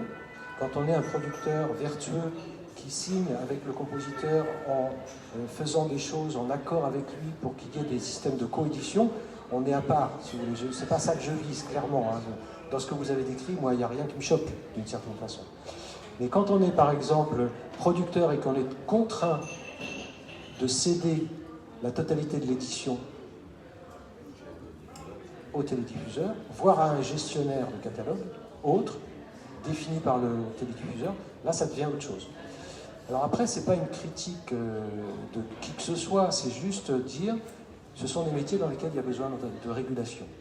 Et il faudrait, à un moment donné, juste faire le constat et se dire de façon pragmatique qu'est-ce qui serait raisonnable d'avoir pour que chacun puisse y trouver son compte.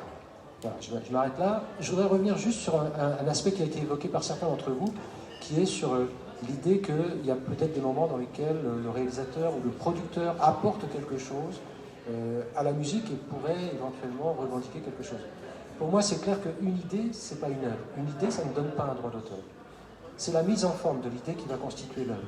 Et s'il y a effectivement une mise en forme de l'idée, même une mélodie, là, en bonne logique, vous devriez, si vous faites une mélodie, si vous apportez un thème mélodique à la musique, au compositeur, vous devriez être co-compositeur. Si par contre vous dites juste, ça devrait être à la manière de telle chose, ça c'est une idée, ça reste une idée. Après le compositeur, le seul, c'est celui qui fait. Donc voilà, si vous faites les paroles d'une chanson, vous êtes auteur des paroles. C'est l'apport contributif qui doit déterminer le statut d'auteur ou pas. De la même façon que quand un réalisateur donne des idées à des scénaristes, donne des lignes, il donne des idées, effectivement, il inspire. Mais de la même façon, un producteur va dire à un scénariste, bon, il faudrait réécrire parce que j'ai vu telle chaîne, et alors il demande que finalement ce soit plutôt telle chose que telle chose qui soit mise en avant parce que pour tel public, c'est... Bon, d'accord, mais c'est une idée. Après, le scénariste, il écrit. C'est lui qui est auteur. Pareil pour le compositeur. Voilà. Donc il faut juste, sur le plan du droit d'auteur, remettre les choses dans les bonnes cases. S'il y a un apport créatif, il y a une qualité d'auteur ou de co-auteur, et là, il y a un droit d'auteur. Est-ce qu'il y a d'autres questions dans le public? Pas tout de suite. Ah, derrière, oui, après de Jason. Bonjour, moi je m'appelle Sophia Gutmann. J'aimerais bien demander une question pour les réalisateurs plutôt, spécialement en série. Est-ce que vous avez des propositions, des idées, des exemples, des moments où vous avez réussi très bien, comment dire, justement pour éviter cette souci d'utiliser une musique prête, une musique d'exemple, une musique maquette? Et est-ce qu'il y a des autres systèmes ou des autres moyens de communiquer avec votre compositeur pour lui vraiment exprimer mieux votre attention sans utiliser de maquette? Est-ce que vous avez des moments de succès où vous avez vraiment fait... est-ce que c'est juste expliquer l'émotion de la scène ou est-ce qu'il y a autre chose de plus qui sont des systèmes qui marchent?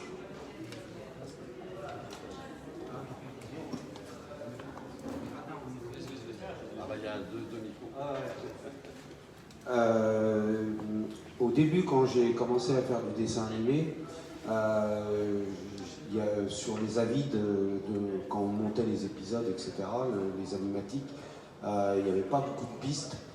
Donc on ne pouvait pas mettre beaucoup de bruitage, de musique, etc. C'était un peu plus compliqué. Donc ça m'est arrivé de faire des musiques à la bouche et de faire des petits trucs rigolos pour lui indiquer où est-ce que j'avais envie d'avoir des petites chutes musicales rigolotes, etc.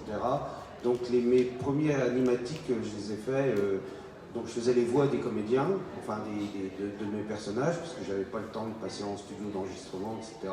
Maintenant j'ai changé de technique, mais à cette époque-là c'était un peu compliqué, donc je faisais toutes les voix et ça m'arrivait de chanter des trucs ou de faire, s'il y avait une ambiance un peu pesante, j'étais là pour essayer de donner un peu une direction au compositeur, et ça le faisait bien rire. Et j'ai fait même des séries où il y avait une chanson, et pareil, on était toujours pressé avec le planning, parce qu'en animation, surtout en série, les plannings sont serrés et il ne faut jamais qu'il y ait un grain de sable qui arrive dans l'engrenage. Et ça m'est arrivé de faire des chansons et taper du pied pour essayer d'être en rythme. J'avais les paroles parce que j'avais besoin du lip sync pour l'animation, de lui envoyer la chanson comme ça, quoi, et le pauvre après il essayait de suivre. Non mais ça peut être très amusant hein, pour le compositeur de faire ça. Ah, ça doit bien faire aussi. J'ai envie de faire une analogie avec la direction de comédiens, des voix, hein, pas sur un plateau de tournage live, mais des voix en studio pour un film d'animation. C'est qu'on a parfois, on fait souvent l'erreur quand on est jeune à la direction de comédien, de singer, de faire du perroquet, de dire ah, j'aimerais bien que tu dises ça comme ça. Et en fait, il faut trouver le mot qui fait comprendre au comédien. Et les compositeurs, tu as dit que j'ai fait latin grec, en fait je suis littéraire. Et beaucoup de compositeurs, je vois tout d'un coup quelque chose dans leur regard quand je trouve le mot juste. Ils détestent le j'aime pas, parce que ça ne leur dit rien, sauf qu'on n'est pas satisfait, mais ça ne veut rien dire. Donc le mot juste pour dire pourquoi on voudrait autre chose, vers quoi on voudrait aller. Mais en fait, il faut avoir beaucoup de vocabulaire pour diriger, que ce soit des voix ou compositeurs ou compositrices. Mais le langage compte énormément. Et les compositeurs sont sensibles au langage du réalisateur. Et inversement d'ailleurs. C'est juste pour continuer sur la trajectoire, mais je pense que j'ai une expérience de ça qui est assez différente parce que sur de la série et même sur des films que toi tu as produits, c'est des plus grosses productions. Donc je pense qu'en termes de travail de composition, c'est aussi plus long et plus complexe que sur du court-métrage comme ça. Et moi, mon expérience personnelle, c'est que j'aime bien travailler avec des gens à qui je fais vraiment entièrement confiance sur une proposition artistique aussi. Donc j'ai des premiers dessins, il y a un scénario, je discute avec eux, mais j'ai pas forcément d'intention extrêmement déterminée.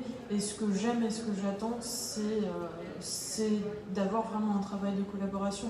Donc ils composent pendant que moi je commence à... Tu laisses le champ libre un peu plus. En tout cas, pour moi, ça fonctionne bien parce que les gens à qui je fais appel, c'est des gens dont j'apprécie le travail, dont je connais l'univers et avec qui je sais qu'on va pouvoir avoir un dialogue artistique qui se passe à un autre niveau. Donc, c'est souvent, je sais, ça peut être inconfortable, je pense, pour des compositeurs qui auraient envie d'avoir un cadre plus rigoureux, mais c'est assez vaste. Oui, il y a un dialogue entre auteurs, en fait, et ce dialogue, il se passe souvent très bien d'ailleurs. Oui, et c'est amusant de voir comment ça rebondit l'un sur l'autre avec une habitude de langage qui n'est pas forcément la même. Mais même en termes de rythme de film, de séquence, oui, ça détermine mon travail à moi et influencé vraiment parce que... Après, au final, c'est toi la patronne, c'est ton film. Oui, mais c'est vraiment quelque chose qui se construit à deux et moi c'est ça qui me plaît. J'ai pas l'impression de... Ouais. Faire un jeu de mots pourri, il faut être au diapason entre nous. Voilà. Mais... Nicolas ? Je trouve qu'effectivement, comme conseil, je pense que la confiance, c'est vrai que pour les réalisateurs qui sont sur leur premier film, qui hésitent encore sur la musique, je pense qu'effectivement trouver un compositeur où déjà l'univers, on va dire, conquis par l'univers est important. Et en termes de langage, effectivement on ne parle pas le même langage. Laurent parlait justement des carrures, on va choisir des carrures, des tempos, une instrumentation, une tonalité, voilà. Ça c'est notre langage, et nous on doit traduire l'intention avec des paramètres musicaux. Et voilà, donc du coup, effectivement, quand on fait de la musique à l'image, il y a un moment, on a les compétences, on sait le faire, donc quand il y a la confiance, on arrive aussi à proposer des choses. Et généralement, ça marche plutôt bien. Je pense que pour vous, ça doit ça doit être le cas, mais voilà, il n'y a rien de pire pour un compositeur de sentir qu'on envoie des propositions, et ça ne marche pas. Voilà. Donc, je pense que la confiance est la base du travail. Surtout s'il n'y a pas d'argent. Non, et c'est assez marrant ce que tu dis, parce que je suis vraiment d'accord avec ce que tu dis. Il faut savoir que nous aussi, on a nos interprètes. Et quand on écrit une musique, on écrit une partition, et alors, de toutes les formations, d'un quatuor à cordes jusqu'à l'orchestre symphonique, et ben on attend quoi? La restitution des musiciens. Et ils peuvent nous le restituer de manière différente, en fait. Et moi, je pense que le meilleur conseil que je donnerais d'un auteur à un autre auteur, c'est l'ouverture. C'est-à-dire de ne pas être trop fermé non plus sur ce qu'on attend, et pas voir ce qui pourrait nous arriver, d'absolument intéressant et auquel on n'aurait pas pensé. Donc je pense, moi, l'expérience que j'ai avec les gens avec qui je collabore, c'est qu'on a à la fois cette confiance, et du coup ça permet cette ouverture.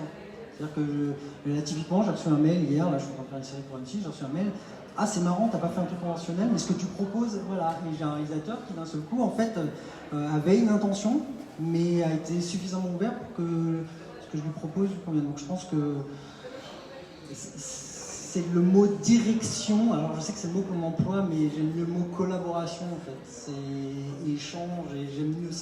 Je trouve que ça fonctionne mieux parce que ça amène la confiance et ça amène le langage commun.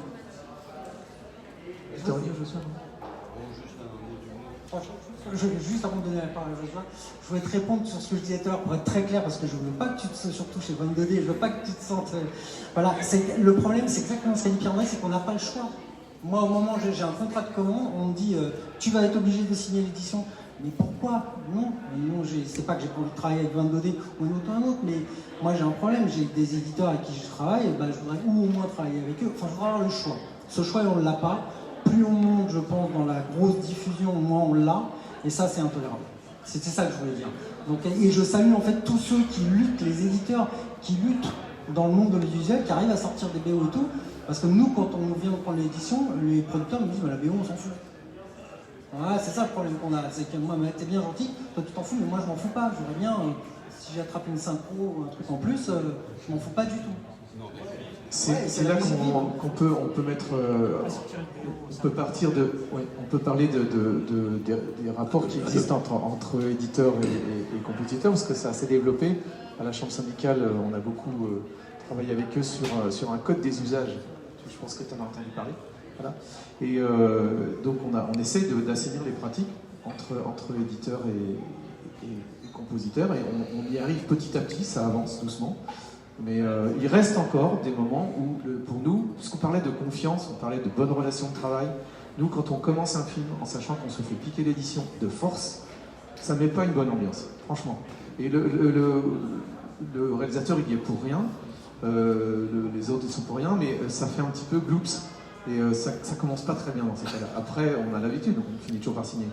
Mais on essaye de faire évoluer les choses à ce niveau-là pour qu'au moins ça soit une question de choix et qu'au moins on puisse envisager, pourquoi pas des coauditions, encore que parfois c'est pas forcément beaucoup mieux, mais que ça se passe dans le respect de la décision de l'auteur. Quand on parle de contrat d'édition, c'est une cession, c'est-à-dire c'est quelqu'un qui veut bien céder ses droits ou pas. Et c'est bien ça le problème. Joseph, excuse-moi. Oui, je t'en prie. De manière très brève, je tenais d'abord à vous remercier les uns les autres. Je me présente, Joshua Darche, compositeur. Fort heureusement, pas encore pour le dessin animé. Je voulais juste finir par une note d'humour. C'est que ça fait des années qu'on lutte sur ce dont on parle depuis un moment, à savoir l'accaparement éditorial. Mais j'apprends maintenant qu'il va falloir aussi lutter contre les réalisateurs-auteurs. C'est-à-dire non seulement on n'a plus de part éditoriale, mais qui plus est, vous co-signez. C'est dramatique. Mais si, lorsque vous entonnez une petite chansonnette, lorsque vous écrivez un texte, voilà, c'était juste pour vous dire ça, quoi qu'il en soit, vraiment c'était très très bien.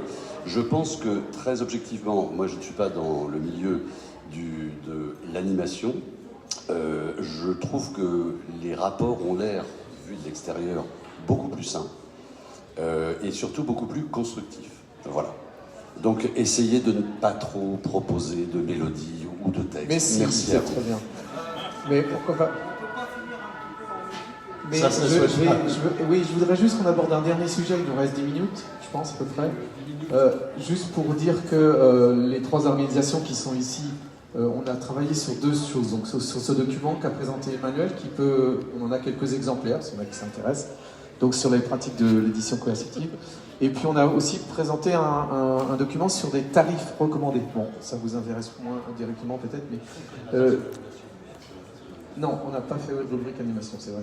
Enfin bon, en gros, on a quand même travaillé sur des espèces de bases de combien devrait être payé un compositeur, en distinguant, en plus, ce qui est très important parce que c'est assez méconnu, la part de composition, de composition de travail de l'esprit, de l'œuvre de l'esprit, et puis la part de réalisation, puisque le compositeur maintenant réalise sa musique en grande partie, ou parfois en totalité. Donc pour arriver à des budgets qui soient réalistes et qui correspondent à tout simplement la possibilité pour les compositeurs de gagner leur vie correctement. On ne demande pas des montagnes, on demande juste à ce qu'on puisse continuer à travailler dans les bonnes conditions, sachant que la tendance est quand même pour vous aussi d'ailleurs je pense, la baisse des commandes et des rémunérations. Est-ce qu'il y a d'autres... Est-ce que quelqu'un parlait de ces histoires de tarifs? Tu veux dire quelque chose? Non. Non, ce qui est intéressant, et je vais faire le lien en fait pour les tarifs et ce qu'on disait tout à l'heure, c'est que toutes ces questions-là viennent parfois mettre la zizanie entre les auteurs eux-mêmes. C'est-à-dire qu'on a des réalisateurs qui ne sont pas traités de la même manière que les compositeurs, et ce que tu disais... Pierre-André, des fois les compositeurs ils partent, ils se sont fait imposer l'édition, après des discussions longues, etc. Et ils rentrent dans le projet en se disant, bon souvent je le fais parce que le réalisateur je le connais, j'aime son travail, etc. Et on a une distorsion nous en tant que compositeur entre la part économique et la part de l'envie, de la motivation de faire le projet. Donc on est des auteurs, donc en fait tout est lié. Alors quand on a moi j'ai la chance d'avoir des gens qui gèrent mes contrats, etc. Donc c'est plus simple pour moi. Mais pour un jeune compositeur, ça peut être vraiment difficile de rentrer dans un projet. À cause de ça, donc d'où l'intérêt d'avoir des tarifs minima pour qu'au moins les conditions financières dans lesquelles va s'investir le compositeur lui permettent de vivre décemment. Donc voilà, il restera la question du droit moral, de savoir nous céder. Enfin, encore une fois, en fait, le problème qu'on a, il est simple, c'est que céder l'édition, c'est pas un problème. C'est qu'on veut juste être sûr que les gens qui sont derrière, à qui on cède, vont exploiter la musique comme il se doit. Or, ce qui se passe clairement, c'est ce qu'on dit, et c'est même encore pire maintenant, c'est que les chaînes préemptent l'édition musicale avant même que les séries existent, en se disant je vais passer par tel diffuseur, mais attention je vais prendre l'édition musicale. Donc le compositeur qui lui arrive il y a des mois après, mais au courant de rien, mais ça lui arrive, voilà, ça tu signes là ou au revoir. Mais lui il arrive avec un réalisateur souvent qui a dit je fais ce projet et tout, vas-y, on a d'abord des discussions entre auteurs, donc on arrive avec la motivation, on a envie de le faire et paf on arrive là-dedans. Et ça c'est très très souvent la douche froide. Donc c'est là où c'est plutôt un conseil auprès des compositeurs, c'est faites-vous aider, faites-vous gérer vos contrats par des gens qui savent, rapprochez-vous des organisations professionnelles et puis essayez au mieux de suivre ces tarifs parce que c'est ceux qu'on a étudiés entre nous, entre professionnels de la musique, en se disant, et j'insiste sur ça, professionnels de la musique, c'est-à-dire de gens qui produisent de la musique, de la filière musique, le minimum peut être décent pour qu'on puisse vivre correctement de nos métiers. Oui. Tu veux dire quelque chose? Oui, restons libres. Bon, on va conclure alors, puisqu'on va même rester dans les temps, ce qui est bien, formidable. Ah, Nicolas va dire un petit mot. Ouais. Un tout petit mot pour rebondir sur ce que dit Laurent, c'est la question du budget musique et la question de la prime de commande compositeur. Parce qu'en fait, nous, on est compositeur, mais on a des machines, donc on peut faire des maquettes, etc. Mais au final, quand il faut produire la musique, quand il faut orchestrer une musique, quand il faut interpréter une musique, le compositeur ne peut pas tout faire. Souvent, moi c'est mon cas, quand je travaille pour des étudiants, je fais tout. Mais c'est aussi le métier d'autres personnes qui sont... Voilà, je n'ai pas à mixer une musique, je ne suis pas mixeur, il y a des mixeurs dans la salle, c'est leur métier, ils sont beaucoup plus compétents que moi. Et en fait, quand il y a, on va dire, un budget qui est de plus en plus réduit, c'est aussi souvent les jeunes compositeurs vont dire je vais faire ça, je vais faire ça, je vais faire le mixage, et c'est du travail en main, et c'est une qualité aussi qui peut... baisser, voilà. Donc il faut être vigilant pour les interprètes, etc. Oui, sur les interprètes. Voilà. Alors, je voudrais, on va conclure tranquillement. Non, tu veux qu'on mette de la musique? Tu veux dire quelque chose? Moi, je voudrais bien on vient de parler pendant 1 heure de la musique, ça serait bien qu'on en écoute. Est-ce qu'on a du son cette fois? J'espère. Si ça vous dit, j'ai un petit épisode d'une série OVNI, là, c'est 5 minutes. Donc ça va, c'est pas trop long. On va d'abord conclure. Ouais, on va et passer juste après. pour expliquer la démarche qu'il y avait, c'est que quand j'ai parlé avec le compositeur, Olivier Aussudre, on s'était dit, ouais, comme c'est un extraterrestre, on voulait faire un peu un clin d'œil à la musique des années 50-60 avec le début de l'électronique. On voulait mettre du rock'n'roll et chaque épisode, le petit extraterrestre se trouve dans une autre époque de l'humanité, qui n'est pas cool avec lui. Il n'arrête pas de mourir et de ressusciter. Et donc dans chaque épisode, un coup on se retrouve au Moyen-Âge, un coup on se retrouve là, c'est à la NASA, un coup on se retrouve dans un sous-marin russe, un coup on se retrouve au Japon. Donc à chaque fois, il avait des nouvelles compositions à faire en gardant tout le temps le côté rock'n'roll électronique. Et vous allez voir la cohérence, enfin, je trouve, entre le générique qui dure 32 secondes, je crois, et le reste de l'épisode, c'est 5 minutes. Voilà, je vous engage à regarder, les super, c'est ça. D'accord. Alors, merci. Dommage qu'on n'ait pas amené chacun un film. Mais donc, je voudrais remercier tout le monde, l'assistance et bien sûr les panélistes qui étaient présents. En sachant que voilà, je pense que ce qu'on cherche aussi dans ces forums, c'est à faire évoluer la relation entre les différentes professions, la meilleure connaissance. Et je pense qu'on y a contribué un peu aujourd'hui. Et donc je vous remercie. Et merci encore au festival pour nous avoir accueillis, Clémence Bragard et toute son équipe. Et on va conclure donc avec un peu de musique à l'image. Merci à vous et à bientôt.